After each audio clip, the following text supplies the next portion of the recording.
What's up, guys? The first round of the Formula One 2026 season is in the books. Finito. It's done. My name's Sean. This is Lifton Coast. Thanks for tuning in. I thought it was a really interesting weekend. I thought it was very compelling. I don't know what you thought, but I was genuinely surprised. I thought it would be worse than it was. And as my hero, Uncle Spanners, always says, the key to a happy life is low expectations. And so maybe that's what happened. I had relatively low expectations regarding the beginning of the season, and I was pleasantly surprised. Qualifying was a little bit different. We'll get into some of the car stuff at the end, okay? But qualifying was a little different than what we're used to seeing. But the big takeaway from quali is you have the top four teams, right? Mercedes, Ferrari, McLaren, and Red Bull. And you could put it in whatever order. It looked for a while during qualification, it looked like it was Mercedes, then Red Bull, because Isaac Hadjar was in P3. And then you had, after Isaac was in P3, you had Charles in P4 in the Ferrari. Then you had the two McLarens, then the other Ferrari of Lewis. And then at worst, Max would have been P8. Now, Max wrecked in Q1, and David Coulthard called it a catastrophic rear lockup, and it just really flipped him around into the barriers, and that was it. His qualification, his quality day was over. So Saturday was intense in that respect. So then you only got 7 drivers from the top 4 teams competing for those top 7 spots, and they finished in a relatively mixed up order. It was good. It was kind of the way I thought it would be. You had Kimi was recovering from a crash in FP3 on Saturday, which, on the one hand, you're like, hey, if you're going to have a crash, have it in FP3, have it in free practice. Don't have it in the race or in quality. But if there is an FP3 to not crash in, and listen, free practice 3 is just a couple hours before qualifications. So it's not a good idea to have a crash that time of the day. But especially at the beginning of a new season, especially at the beginning of a new reg set, there's just limited parts. The mechanics have the least amount of experience putting this car back together. And so Mercedes did a wonderful job because they're full of brilliant men and women. They were able to get the car put back together, and Kimi was able to compete and then go out, in fact, and finish in P2 after quali. And so that was very exciting. But the big news is, and I'm burying the lead a little bit, when you get into the race, George Russell, King George, he's Prince George right now still, but he could be King George, Georgie Poo, Georgie Russ. He was awesome this weekend. He raced really well, and it's exciting to see from my perspective. I like the fact that George Russell's in a car that possibly could be a title winning car for the first time in his career. That's very exciting to me. I would like to see, just show you all my cards here. I'm a bit of a Lando fan. I'm a McLaren fan first, and I love Lewis Hamilton. I would rather see Lewis Hamilton get Constructors Champion or Drivers Championship number 8. I'd like to see that more than I'd like to see anything in the sport. But that's probably not going to happen because he's not going to beat the guy in his garage. We'll see. But outside of that, I really want to see Charles get an opportunity, and I'd like to see George get an opportunity because I think they've earned it, and I think they're fast enough. And I would like to see them get a crack at having a car worthy of competing for a title throughout the entirety of the season. And so it looks like George Russell's going to have that this season. Now, anything can happen. Mercedes still has, they're going to change the way they measure the compression ratios. So that could pin Mercedes back just a touch. The development race is still happening. Many people are saying Ferrari has what appears to be the best car in terms of the chassis, the aerodynamics. I don't know how they're necessarily making that assessment, but it's people live at the track that are coming up with that conclusion. People I trust are saying that. So I tend to agree. And what you can see on TV through all the different onboards and apps and stuff that we have access to, like I feel like the Ferrari definitely is a good car. I wonder if the power unit is going to be good enough to take them, if the battery system is going to be good enough for them to compete with Mercedes over the course of the season. We will see. This track probably was going to favor Mercedes. Turns out it did favor Mercedes. And it's just exciting. Like, a lot of people think George Russell is arrogant. They think he's cringy, and they think he's kind of goofy. And probably all of that is true at different times, right? Like, he may be all of those things. But listen, I think the guy has earned an opportunity to get a shot at a title in an elite car. I understand when George came to the grid, he had an unbelievable junior career. And then he comes into F1 and he starts off with 3 years. For 3 years, he was with Williams. And guys, this isn't what, like, Williams is on the struggle bus so far this year, but that's not where Williams was. Williams wasn't at the back. They were a second off the back of the grid. They were in bad shape in a mature regulation set with a very superior power unit. They were a second off the back. I mean, they were a disaster. And George whitewashed his teammates over 3 years in quali on Saturdays. He beat his teammates. And due to circumstances often outside of his control, if a Williams car was somehow through attrition going to end up P10, it always was like George wasn't it was his teammate that got it. So he had been technically beaten by his teammate a couple times, but he was way faster, like substantially faster than his teammate each season. And so, but he handled that with class. He just kept racing. And there was a growing feeling inside the paddock, especially like the 2020 season, the 2021 season. There was a growing feeling inside the paddock, I think, that George was faster than Valtteri Bottas, right? We saw the Secure Grand Prix. It's like people had that belief, but you don't blame Mercedes because they have Lewis Hamilton. They're winning the Constructors World Championship and the Drivers World Championship every year. They don't want to upset the apple cart by replacing Lewis's teammate, and him and Valtteri got along. And so part of the reason why they got along is because there was no way Valtteri was going to beat Lewis over the course of a season, but he could compete with Lewis on his day. And so that was enough to push Lewis forward without creating this massive tension. And so there are some people that wanted George at Mercedes much sooner. To be fair, Peter Windsor brought up, like, it should have been much longer. They should have kept Lewis and rode that out as long as they could, because why create stress? And a lot of people believe in, like, number one driver, number two driver. That's the best way to build a team. And with George coming to Mercedes, it wasn't that way. It was only because of the circumstances, but George eventually was overtaken. He overtook Lewis in their time as teammates. So I say all that to say, no, he's not perfect. Yes, every driver has flaws, but man, I just want to see him have a chance at it because I think he's earned it, and I think he's really, really fast, right? People always talk about Charles Leclerc's the fastest over one lap.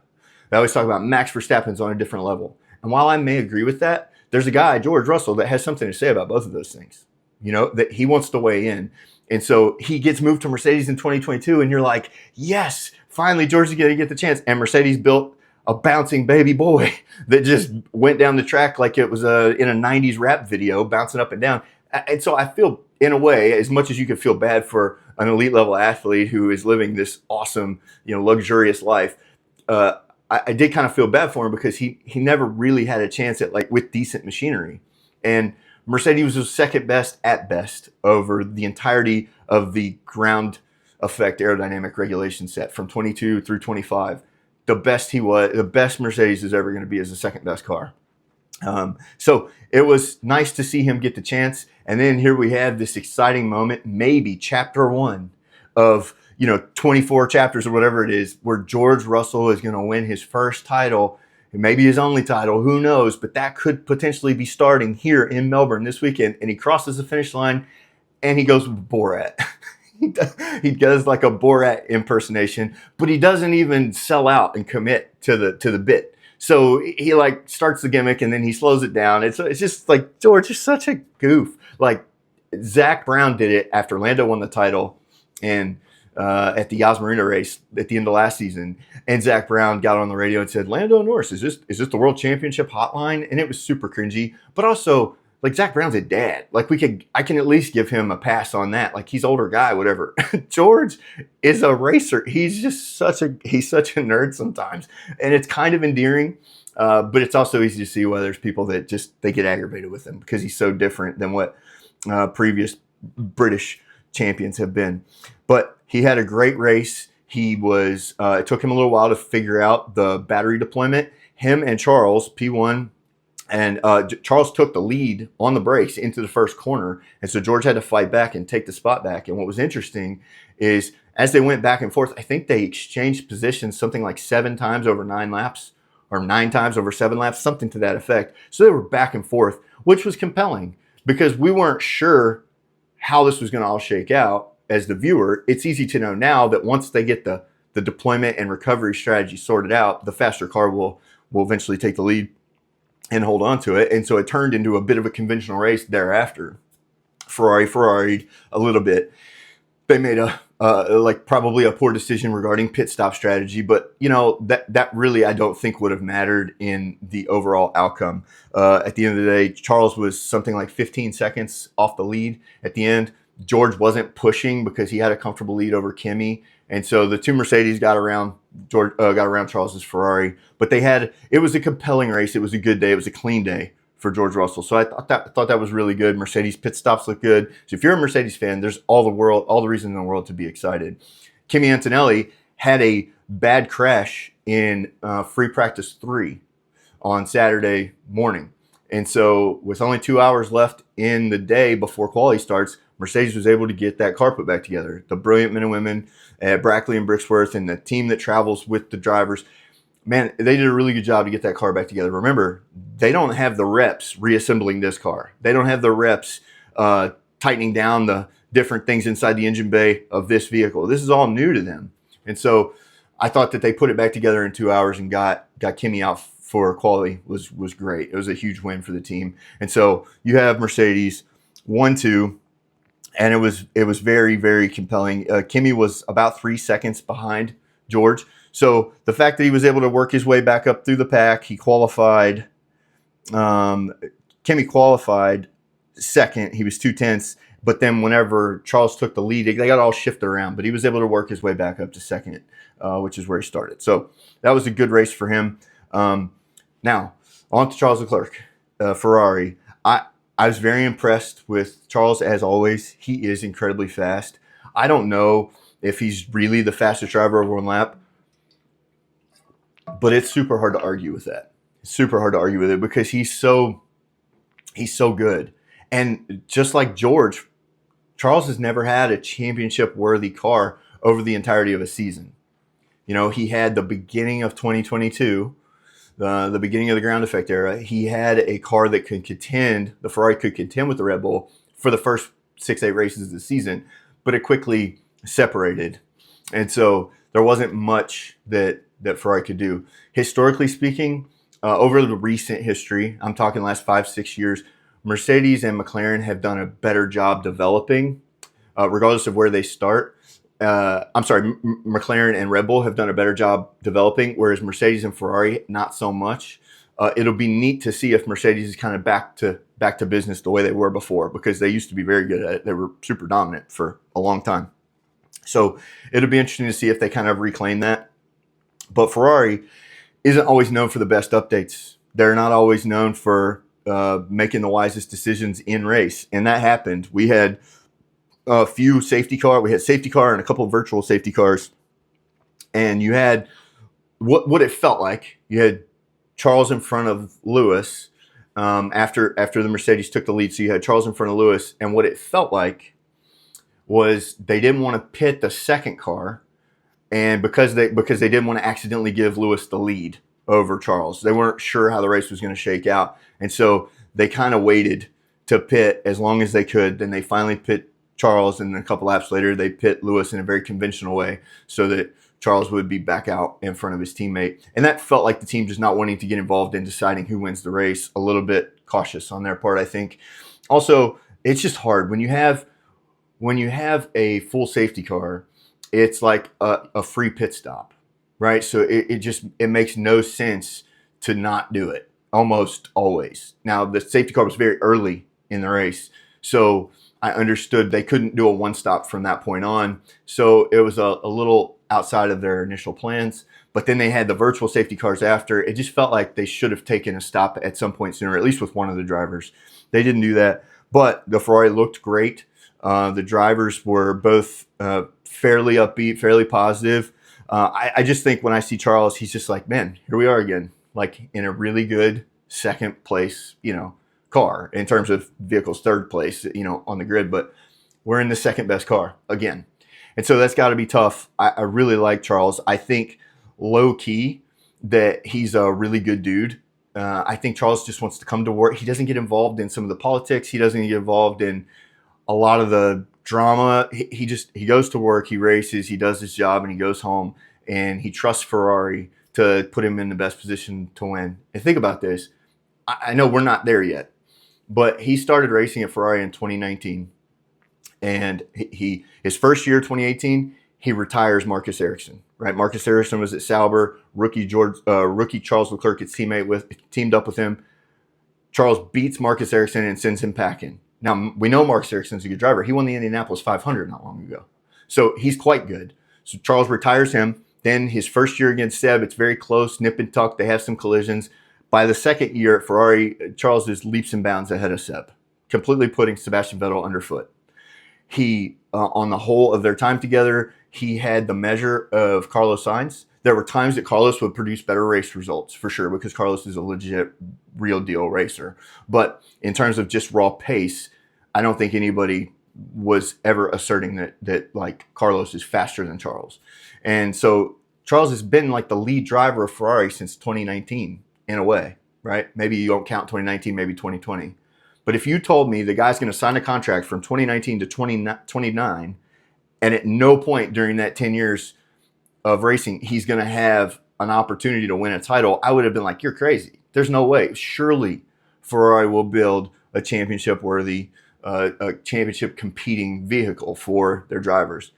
And it appears they haven't. They haven't won a title since 2007, and I hope some things change. I would like to see Ferrari in the mix. I'm not a Ferrari fan. I love Sir Lewis, of course. I would love to see him get number 8. I love Charles. I think Fred Vasseur is awesome. I liked Mattia. I like a lot of the characters at Ferrari. I love the Tifosi.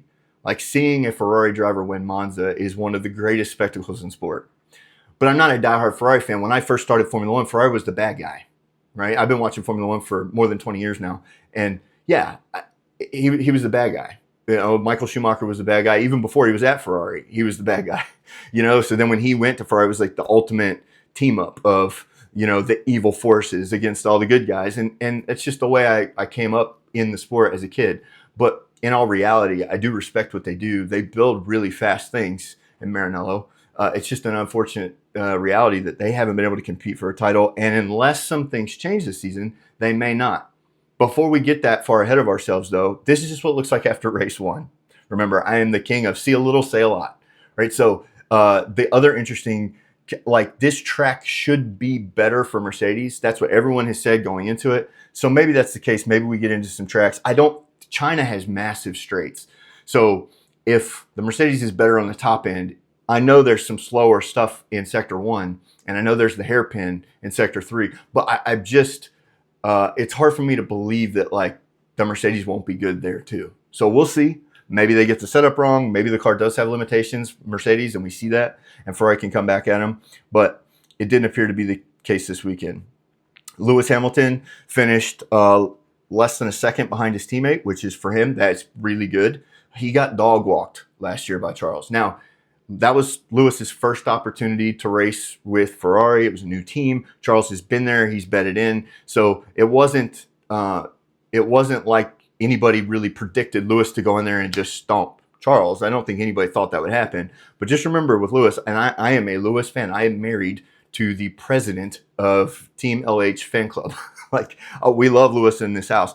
But the reality is, like, the first year Lewis and George competed against each other, 2022, Lewis beat George. The second year they competed, they split between quali and between race points. I'm looking at those two metrics. The second year they competed, one was better in quali, the other was better in the races. By 24, you had Lewis comprehensively beaten by George in both categories. He was outpointed and he was outqualified. Lewis's first year at Ferrari, he was beaten by an even bigger margin, both in quali and in the race. So what it looks like, if you didn't know anything about these people, if you just said they're competing in elite sport and here's the results, you would say like Lewis is on a stair step, just taking steps down, right? Of course, there's a deleterious impact on our bodies as we age. And so we all know that could be happening, right? We're not sure though. And Lewis has made an entire career out of proving people wrong. So I'm excited to see if he could do that. And it was nice to see him kind of close that gap to Charles, and the new cars, in terms of the way they handle and their vehicle dynamics, they seem to fit Lewis pretty well. So that was good.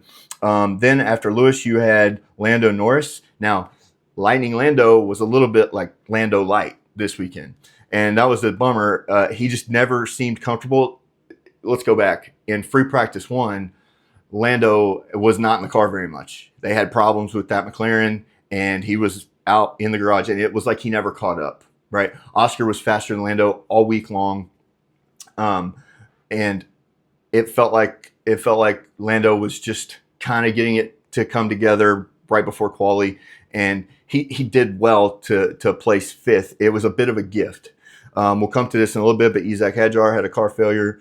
Oscar Piastri, tragically, just a bummer. He's fine, but he had a wreck on his way to the grid before the race started in the reconnaissance laps. It wasn't even the formation lap. It was just free run reconnaissance laps. They go out and they do a few. He got off on the curb a little bit. What's interesting is they govern so much of the power deployment of the batteries in these cars. Like the FIA is governing this. So there are times when they cannot harvest because they don't want the teams to just wait to the very end of the lap to recharge their batteries because of the way it would look. But that might be the fastest way around the lap. So they govern. You can't in this sector recharge at all. Like they couldn't recharge at all from the last 4 turns. They weren't allowed to use any of the tools that they have to recharge. They had to just go through that as quick as they could with whatever battery they had. So that was designed to make them use the battery more evenly distributed throughout the lap. So they're controlling a lot of this because the thing is, and we'll come to this later, these cars just have limitations. And so this is the FIA's attempt to keep it looking like normal racing because it would be very abnormal if they didn't do that. So, but because of that fact, there are times when you are applying the throttle and you don't get much power because it's recharging the battery. But then once you get to a certain percentage of the throttle, it'll stop recharging and it'll apply all that to torque. And so what it looked like is that he had a little bit of a spike in acceleration that he wasn't anticipating. He had a wheel over on the curb and it threw him off into the wall. At his home race, that's such a bummer. Like I feel bad for the guy because I feel like the mistake he made was minuscule, and we saw Max make an even worse mistake in qualification. That's Max Verstappen. So like it can happen. I just wonder if someone will get caught out by this every week here for the first couple months of the season. We'll see. But Lando ended up consolidating 5th, which was great for him. He did have 2 spots kind of given to him, but he raced really well. Now Max was starting at the back because of his qualification wreck.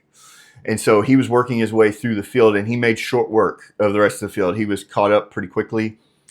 But it looked like he was going to pull up behind Lando and just pass him.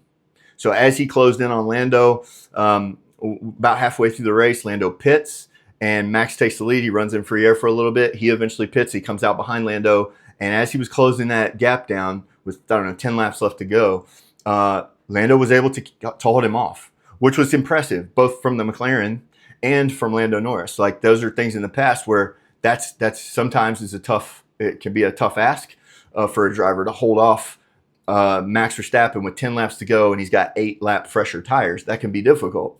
But Lando was able to do it. And so it was a good race for McLaren overall.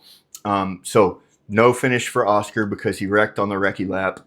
No finish for Isaac Hadjar because his power unit quit. And we knew this was going to happen sometimes, right?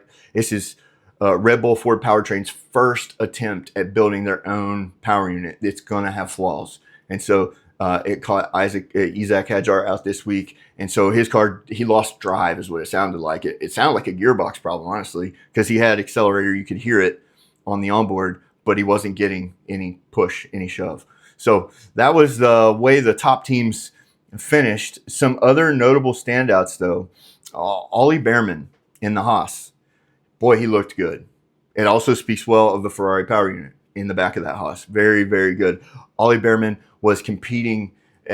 He's been so impressive, man. If like a lot of Americans, we root for the BB, the best Brit. It's just what ends up happening. I don't know why it's that way. It was like that with my dad. It's been like that my whole life. But Ollie Behrman is definitely a likable character, and apparently the world is in love with his dad because they show his dad on the TV a lot.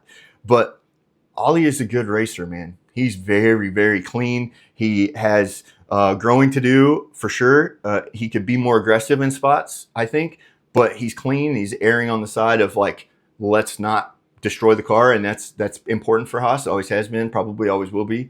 And so that is a man, to finish P7 for him is great. Debut of the new power unit regs, his second season, the first race, he beats his teammate and he gets points for the team. Huge day for Haas. Huge day. Io Komatsu has this team. Like I contend that without Gunther Steiner, there's no way Haas exists, because Gunther had the relationships with Ferrari and in the sport and with Mr. Haas, and he was able to bring all that together to build this team on a very frugal spending allowance, right? But for them to take the next step, they needed Io Komatsu, and that's incredibly valuable. It's really great to see this guy work his way from, the bottom all the way up to the top. And so he's quite good at his job, and he brings a lot of technical prowess. And so it's interesting to see Haas competing like in an authentic and genuine way. Now, it's just the first race. We've seen Haas finish really well at Australia and not do well the rest of the season. So we'll see how it goes. But on this day, Ollie Bearman was the Bearman. He did great. He was just chewing up his competitors. Oh, that's cheesy. Lindblad did absolutely wonderful. Man, he is very bold. Like, he's 18 years old. Arvid Lindblad, he's 18 years old. Every time a camera's in front of him, he's like, yeah, that's what I'm going to do. I'm going to beat people. Wow, you had a really good debut. He's like, yeah, what'd you think would happen? Like, he's just very sure of himself. I like it. And if you contrast him with Bearman, it's like two sides of the same coin. One guy is like kind of harsh, kind of a little scary. The other guy's kind of super friendly and outgoing. And so it's interesting to see. I would love for this to be a future battle that we get to see for years to come. It's really cool. But Lindblad raced really well. He was in front of Isaac for a while in the Red Bull. Remember, Lindblad's in the RB, and he was fighting for positions with the Red Bull team initially. He did quite well. It was very impressive. And remember, these cars are just the whole time, they're pushing their boost button, getting in front of the car in front, and then because they use that battery on the next lap, the car behind gets overtake mode and their boost button allows them to go back by. So it was a lot of back and forth. I think we had over 120 overtakes on Sunday. Last year it was something like 40, and that's not an apples to apples comparison. Last year was a rain race. It was different.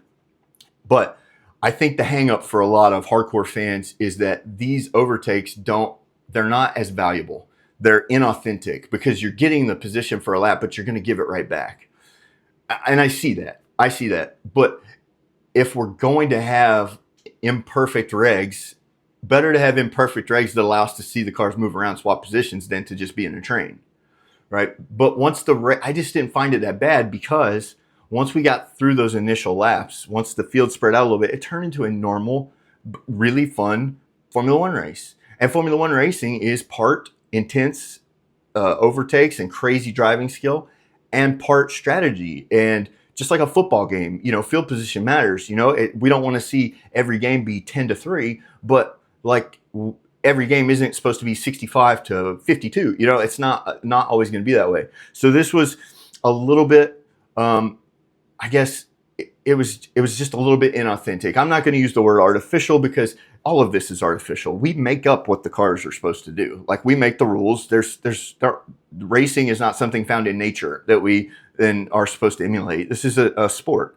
But it does feel like some of those overtakes aren't genuine overtakes, because you're getting a spot really quick. You're going to have to give it back. That you make the car work to get around you again. But at the end of the day, what's the driver behind supposed to do? Just go, well, he's going to eventually pass me anyway, so I'm just going to let him stay in front. Like, that's not racing. So I think it was a pretty compelling race. Pierre Gasly rounded out the top 10. I really like Pierre Gasly's countenance. His demeanor.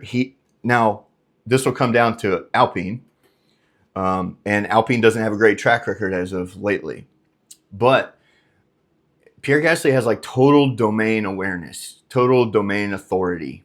Like, he feels confidently better than his teammate. He has beaten some really good teammates recently, and he knows the team values him.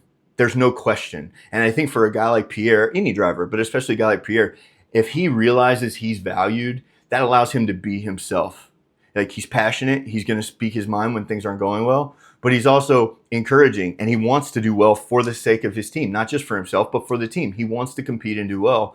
And now that Alpine they have a power unit that they can compete with, the men and women at Instone, they know how to build a car. Like, they know what they're doing.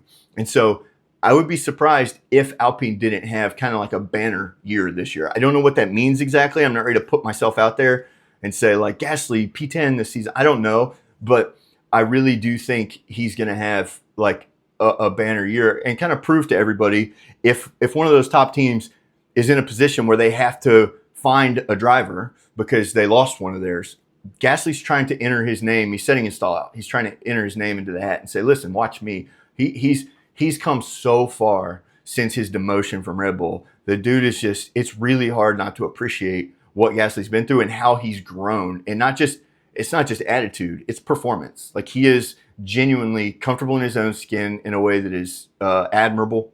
As a little bit older dude looking at him like a younger man, like, he sets a good example for others. Like, yeah, I've been through some hard stuff, but you could come back and keep working. And he's living the life. He's in Formula One, and he's in a factory team. He was a factory team until just recently, but you know what I mean? They're competing, and it's fun to see. It's fun to see Gasly get that opportunity. So I just like seeing new guys get the chance. That's the upside to seeing, like, Lewis Hamilton do what he did, or to see Max Verstappen do what he did. It's cool because you get to be a part of history and you get to see greatness. Like, my dad saw Muhammad Ali, right? My grandfather and grandmother, they had season tickets to the Miami Dolphins undefeated season in 72. Like, as a South Florida resident, seeing somebody, like, imagining going to the games and seeing the Dolphins be good every year is something I can't fathom, you know? And so it's really cool to be a part of greatness in that respect. And so living through the Schumi years and seeing Schumacher dominate, and then seeing Lewis and what he did from Steven as this young kid, 2007, he comes out, he's the truth. It's in Australia, round one, lap one, turn one, around the outside he goes. He was awesome right away. And then we get to see him dominate. It's cool to be a part of that greatness. But it's also cool to see new people get an opportunity, new teams, new bosses, new drivers, new cars. It's fun to see some of that switch around a little bit. And though the big four are still the big four, and there's a gap, there's a definitive gap. The big four teams, that's Mercedes, Ferrari, McLaren, and Red Bull, outside of those four teams, they were more than a lap ahead of everyone else. So it was a big gap, but that will close in time. Like, that's one thing we know for sure will close. And they are going to tweak these regs. So I guess that brings me kind of to the concluding points here is, what about the regulations? And listen, they can't be knee-jerk, because they could end up changing it and making a problem worse. And Formula One's pretty notorious for doing that. They take a problem and then the proposed solution creates two more problems, right? So they may be just having to do the best they can by putting Band-Aids on the problem initially. But I think if they need to make bigger changes sooner than they projected, I would be, as a fan, of course, okay with that. Like, it doesn't matter what I think, but I think that's a good way to go, instead of small, inappropriate small changes now that don't last anyway. So I'm excited to see how they handle the problem. And this is one of the things that's different about Formula One. Like, if you're new to the sport, it's a game, that elite sport, where, like, the context of the rules changes every few years. Like, the types of cars, you could tell these cars, if you take the stickers off of them and look at them, you can tell the difference between a Ferrari and a Mercedes and a Red Bull. Like, you can see the bodies are shaped differently. And so it's cool, but it also leads to one team, having this dominant advantage. And so they're trying to fix that. And so in some ways, these regs are a result of trying to fix a problem. And in the process, they've created a couple more problems. So it's never going to be perfect, but it is part of the sport, and it's fun. If you have fun with it and you smile and you enjoy it and watch it with your partner. I mean, this was like, my wife hasn't missed a quali since Singapore 2018. I asked her to watch Lewis Hamilton's quali lap for me with me in 2018, and she's been hooked. She hasn't missed a quali session since. Okay, she doesn't always watch the races because they're on early, they're on at weird times. And sometimes she just asks me, she's like, was it a good race or was it a boring race? And so she's not in for the strategic fights, right? That's not what she's interested in. So like for newer fans, like this race, I have a feeling, though it probably won't be this way every week for the rest of the season, it's just cool. Just have fun with it. It was interesting. It was compelling. And it was fascinating. They were passing in weird spots that they normally don't pass in, but then they couldn't go fast in spots where they normally go fast. And really, that's the biggest thing that I think they need to change. Okay, so during quali, you see these cars low on fuel, and the drivers go out there and using all of their skill, all of their experience, all of their bravery, and they put these cars right on the limit of adhesion.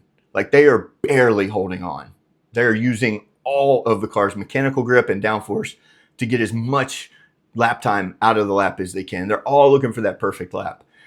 And so sometimes they make a mistake.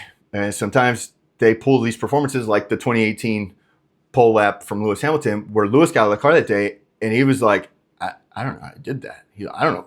I can't do that again. Like, that's insane. Like, he was genuinely shocked by how fast he went. And that's the cool thing about quali. And right now, because of the batteries needing to be recharged every lap, they just don't have enough time under full power. So what they're trying to do is go, well, hey, instead of running full power for a little bit of time, what if we run a little less power for more time to make it more even? But you get to a point in these cars where it's an 80-mile-an-hour turn isn't hard for them on certain corners. It's not a challenge. It's the driver's yawning. It's like getting off the interstate exit ramp at 5 miles an hour. It's just an odd feeling for them. It's also very odd when in the course of a lap, one turn is full speed, requires full bravery, full concentration, barely holding onto grip, and then a turn very similar to that one, but it's at the end of the lap, is a snoozer. It's just hard for the drivers. There's a lot of mental energy being spent going, okay, where am I on the track? How fast can I take? Because it's not driving by sight anymore. It's driving by the plan.